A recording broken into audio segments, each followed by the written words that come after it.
Okay, sorry about that. So good morning, it's Sarah and Lauren and Nikki, and we have our special guest here today, and Nikki, take it away. So I'd like to welcome people in this building to the Cyclist Traditional Territory and introduce our special guest. We have Sarah John again, and her father, Ernie John. So welcome. Good morning. Good morning. So today we're going to do things a little bit differently from previous. We're going to start with a discussion today, as our guest time is a little bit short on Thursdays here. So we'll start with our discussion, and I will turn back on the chat, but please refrain from just chatting about stuff that's not on topic. But I do want you guys to be able to ask questions or comment about the topics. So take it away. Did you want to ask a question, Lauren? Okay, I'll ask some questions. Basically, we just want you to share some stories. So kind of the questions I've asked are just, or we've asked, are just to try to have you tell some stories. So the first one we have here, in the book it talks about you were very young. You had tuberculosis, I think, and you went to Miller Bay. We're wondering if you had any did you remember anything from that time period? I don't think you were 7 or maybe younger, I don't know. But anything at all? The only thing I remember about being in the hospital in Prince Rupert is that I was with my younger brother, and my younger brother was born in 1949, and I was in 45. So it must have been, he must have been about 2, and I must have been about 6. We're 49, we're about 4 years apart or something like that. And I remember being in the crib with him and tussling around, and and my mom came to see us at that time, but she didn't physically come into the room and visit with us. She just peeked around the door and looked at us and turned around and went back home. And back home, which would be here in Denver, from Prince Rupert. So that's quite a distance to go in them days. So just to visualize us that we're doing okay. So like she came back on a train, and then like in them days, it'd be such a hard press, like it was probably steam engines at that time. So I always remember the trains when the steam used to come out, and they used to stand into the platform where the train stops at each station. And then after that, I went back into the hospital a few times. And the last time I was there, I was like 9 years old or something like that. But this lady brought me to Prince Rupert, escorted me to Prince Rupert. And then we stopped in Smithers. And I went to a store there in Smithers to pick up some goodies or whatever, and the comic book or whatever. So I was standing in the store on the street of Smithers, and then I looked out and the train was leaving. So I just dropped everything and took off down it must have been about 3 or 4 blocks where that store was. So I just took off running, and I got to the tracks, and I can see the back end of the train. So I ran and ran and ran as fast as I could. And then I caught up, and then the conductor saw me. He was African or whatever conductor. So he stopped the train, and then I got on about maybe half a kilometer down the track. So it's a good thing, like when we were younger and stuff like that, we ran all the time.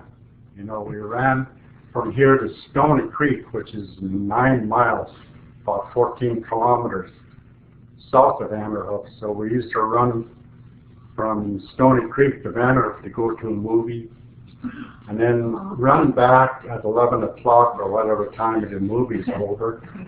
And then so, that's how I can catch up to that train. You got your physical activity every day almost. Yeah, every day.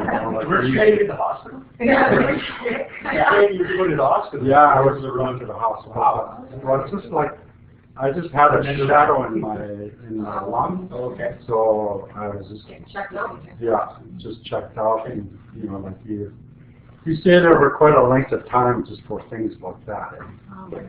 And the last time I was in the hospital in Chilliwack, I was there in 1965 when I was just turning 20. So I stayed there for 9 months, and yeah,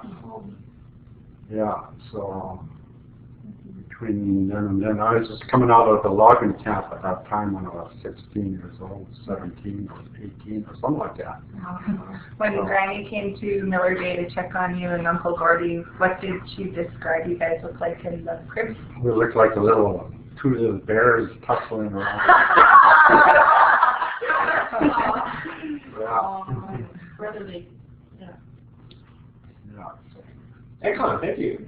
Yeah, that's, I mean, the book does touch on Mom coming to visit and just being able to peek at you, but that obviously is a much more rich story you telling us. So that's excellent. All right, so then there's another part of the story when the economy started to have a downturn, and I think, is it Lazar? Yeah. Lazar? He was cutting ties, I think, for the railway, but I think that kind of dried up, right? And so there was a time, and then your mom had to start working full-time kind of thing. So I just wanted to know, do you remember anything from that time when your mom had to be the sole provider and your dad kind of was out of work for a while there? So I was wondering Yeah, I if you remember. anything. Yeah, some of the times, like I used to walk with my mom from Stoney Creek to the hospital, which is about 15 kilometers. And we used to do that, and in the middle, take for an example, in the middle of February, which is about now when all the ice, you know, them days there were no sand trucks or anything like that. So we used to tie a binder twine, which is hay, like string, around our boots to keep our self from slipping and for traction anyway. And cool. Yeah, so it takes us about 3 hours, 4 hours to walk in at that time, because you can't walk very fast on the ice. What did Grandpa do when Granny was working? He eventually got a job with the Department of Highways, because that's when they did a lot of hand work, like slashing when there was machinery around at that time. So he got a job with the Department of Highways and stayed there for quite a few years. So. Okay. So there's a very famous part of the book where you're born. It's quite a talking point. Everybody always talks about that part of the book. So I was wondering if you had any stories that you were told about that time period when you were born. Anything Wedgwood. I'm not exactly sure what that is. Wedgwood is between here and Vanderbilt. Here in Prince George. I mean, yeah. It's that way. Vanderbilt, Okay. Prince George. Okay, I wasn't sure exactly. Yeah. So, right? Okay. Okay. On the river. On the river. Yeah. And your aunt was there, I think. My auntie Monique was there, and I always remember the time when she said, my mom said that when I was born, like she was supposed to bring me to the hospital. I was supposed to be born in the hospital, but she just couldn't wait any longer. So we're in a camp there in the tent, I guess, you know, like that. And then when my aunt delivered me, instead of saying it's a boy, she said, this is King of the Cowboys. Yeah, because, you know, that's the way to say it, I guess, it's a boy. And where was Grandpa when you were born? He's probably out in the bush working at that time. Yeah. Because we spent a lot of time in the bush, you know, like we did, like I even looked after my little brother in the bush. Like, you know, like my mom and dad would go out and work, and then they'd leave us in the cabin, just by ourselves, you know, with no problem, you know. Like, you know, So after you were born at Wedgwood, did you go to the hospital then? Or you were just born and it was... Yeah, it was after, yeah. Okay. After. Like how we got the disease called tuberculosis is that my mom used to look after a feller that was really infected with that. So that's how we encountered that disease. So yeah. Okay. Thank you. Yeah, that was good. It's the favorite story at the Well, end. it's nice to hear it from you because it's more animated, absolutely. Yeah. All right, and so one of the big themes in this section of chapters is a lot about the Indian agents and how they didn't have anything to help with or anything during this really hard economical time. I was wondering, do you have any stories about Indian agents or anything like that you could share? Yeah. For our students, that's a completely foreign thing because it doesn't exist anymore. So I was wondering if you had anything that you. Yeah, I like with the Indian agents and stuff like that. Like when they used to come into the territory, that like they got us to depend on them quite a bit. But before contact, people used to prepare for the seasons. And I'll give you an example of some people up in the Tahltan country. Like they're part of the carrier people, which was up in Metzentan, which is in the Spatsizi Park. Like if you Google Spatsizi Park, a place called Metzentan, you will see that old village there that used to belong to the Northern Carrier people.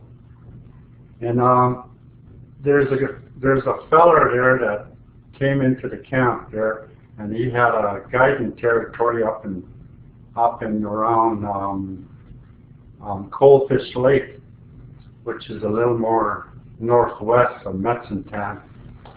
And they came in there and with some government officials from England, and they wanted to have a pristine country. So he told those people there that they're going to bring relief for them, which was in the late summer.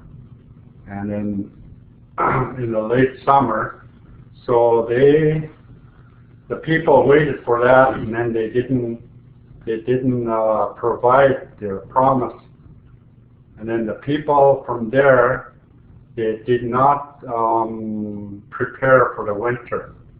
So they really just about starved to death there because they didn't prepare, because they were dependent on those people, what they said that they were going to provide for them.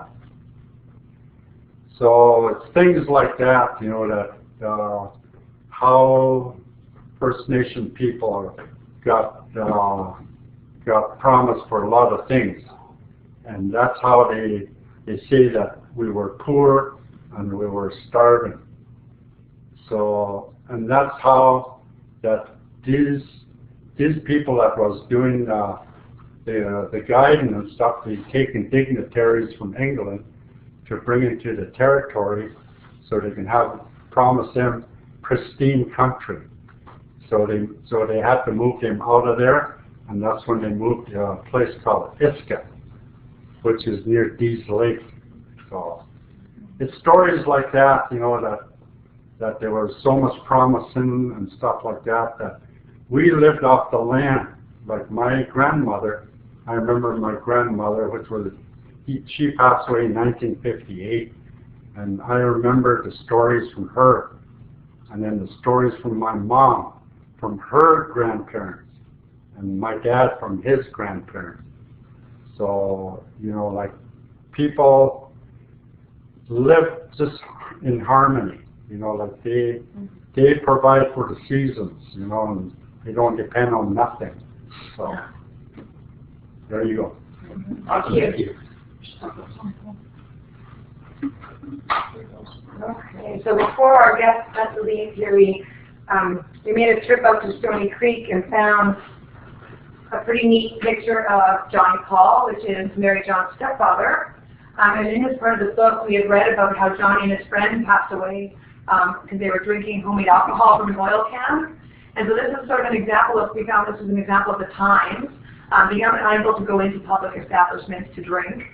So really this was the only option left for them if they even wanted to drink alcohol. So we were wondering if you had any Johnny Paul stories or... I don't really remember, like, just some things that my parents never talked about. Yeah. You know, like, it's just, like when alcohol was introduced within the First Nation people, like what Charlie Hill says, it's kryptonite to Yeah. First Nation people. Yeah. Yes. And they all know what kryptonite is. Yeah. Okay. But I mean, they, like Johnny, they would, like, drinking was not really a regular thing in the home. No, if they just wanted to sit and have a beer, you couldn't just go to the pub, right? You couldn't just go and walk in somewhere, right? So you would make do with whatever you could find or make yourself, right? So you never know. If you have a spare potato or something like that. Yeah, and then you never know how it's going to turn out, though, right? So how about you guys? Did you have any questions? Students out there, any questions about the section of the book or questions in general for Ernie at all after reading this part of the book? So where was Johnny Paul originally from? Like where did he? He was from Sycus. From Sycus. Yeah. So from Stoney Creek, which is just south of Vanderhoof here. Yeah.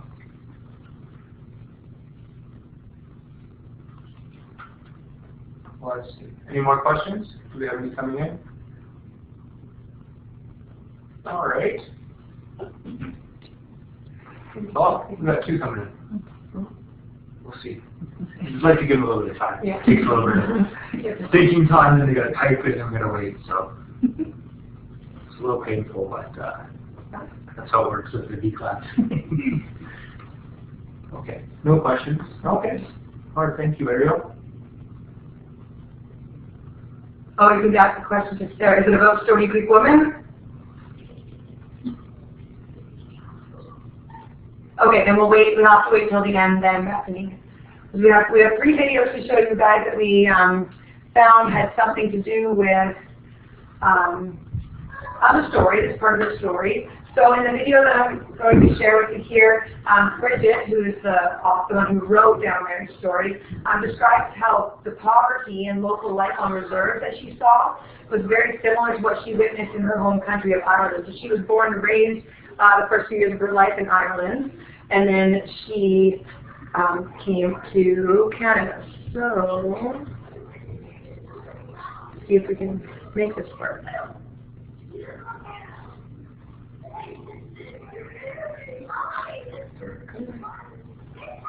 There.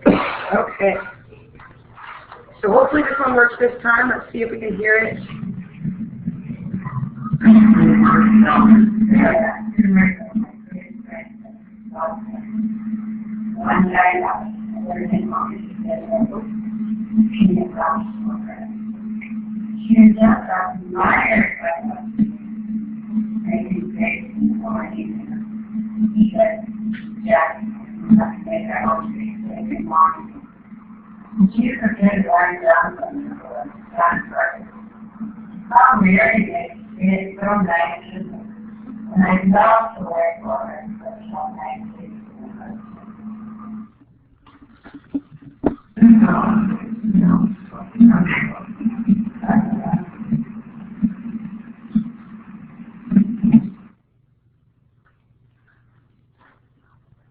Okay, so for some reason, the videos didn't save under the right section. So that one was actually talking about, I know that was probably pretty hard to hear, but in that video, Mary was describing what it was like in her time when she worked for the Silvers, because she would enjoy cleaning and working there because they had such nice things, things that she didn't have access to growing up or at that point in her life either. So it didn't look like she was jealous. It looked like she thought it was quite amusing that she. Well, it was fun to work in those spots. I don't know. I know that I find it fun to go and I cleaned my aunt's house for a couple of years in high school Saturday mornings, and I thought it was pretty neat because she collects art and she collects antiques, and so for me and a 17-year-old to go and clean my aunt's house for $20 I got to see some pretty neat artwork and antiques and neat things. So that was that video clip. So I'm not sure if the other ones are in the right spot. So what I'll do is I'll upload them with, I'll send them out. Actually, I'll send out the links to everybody, and then you can watch them yourselves. That probably will work better. And then the other one, the other topic that came up in this bit of the story was that Bridget and Mary John were talking about arranged marriages, and how it was so funny because Mary John had an arranged marriage, meeting this guy basically when they got married, and their marriage lasted almost 67 years, and whereas Bridget got married for love, and hers lasted, do you remember how long? Like 7 years or something like that. So it's quite, you know, there are times when things like that work out, right? When you think, yeah, then there's times when they don't. So it was, they did have a good laugh about that on the video there, and so I will upload that. Thought it was pretty interesting to hear them be able to sit and laugh and giggle at that, for sure. And I don't know if I know any in our Western world, no arranged marriages, we would hope don't really exist, and unless there's deals between rich families or whatnot. So I couldn't imagine if someone told me I had to, hey, Johnny's coming over, and guess what, you're going to get married. So I think that Kaylee has it right there, that it's pretty scary. It would be pretty scary to be that female, I think, because you never know what you're walking into. And so on the subject of any of those things, are there any other questions or comments about what you would have read, or maybe something that you can relate it to you in your own lives?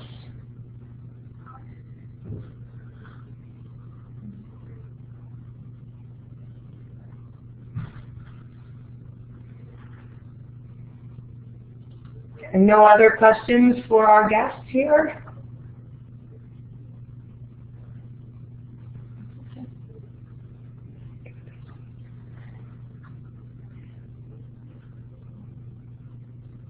Okay, well that was, next week is our last section of the book. And then after that, we will have so not next Wednesday, but the Wednesday after, we will be doing our V class from out at Sycus at the Potlatch House. And we're hoping to have the proper bandwidth and everything to be able to do it live, so that you can actually see all of our guests, and you can see us and where we are, and hopefully by then all the snow will have melted, and it will hopefully not be raining. So hopefully we see you next Thursday at 9 a.m. and then the following Wednesday at 11. And then in the meantime, if you do have any questions, please don't hesitate to ask. So Paul Aaron is one of our, I believe, are you in grade 7, Paul Aaron?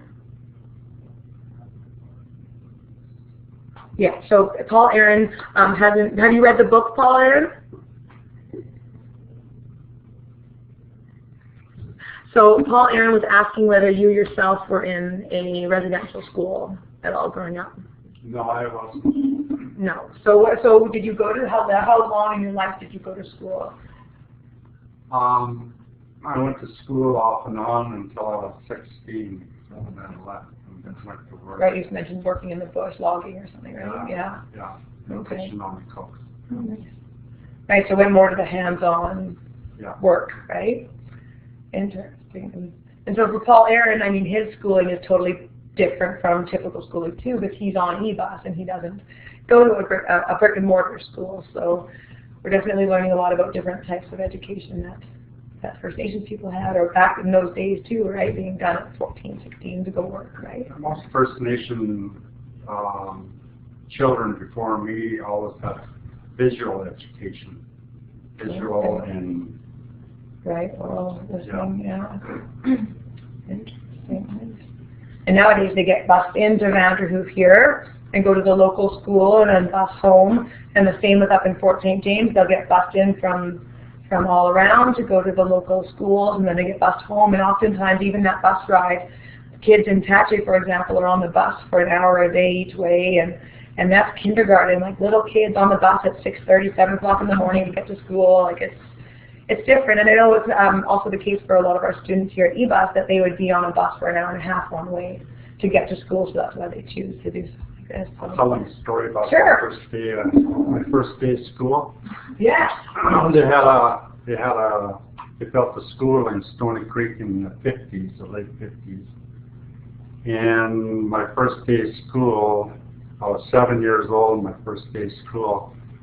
So me and my first cousin, he was just about a year behind me. So, and we went to school the first day, and we had to walk through there's a trail through the bush from our place to the school. And then just before came out of the bush, and there was a school. So me and him, we climbed a tree, and then we didn't want to go to school that day, so we climbed the tree, and my older brothers and sisters had to come over to the tree and talk us down so we can go into class. Yeah. And was it scary? Is that why you guys just didn't want to go to school? We didn't want to go to school because it was too scary to go in there to climb the tree. It wasn't as bad as you thought it was going to be? It wasn't bad. No. Well, that's good to hear. That's a relief.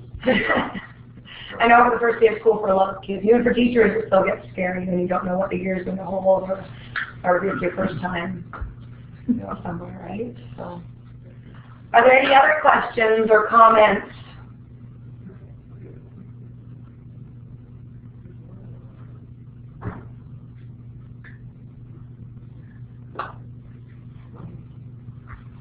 On behalf of EBUS, thanks for coming, and thank you to Ernie John and Sarah John for coming in and being our guests today, and we hope you enjoyed it. Thank you guys very much for coming, and I'm going to stop the recording now.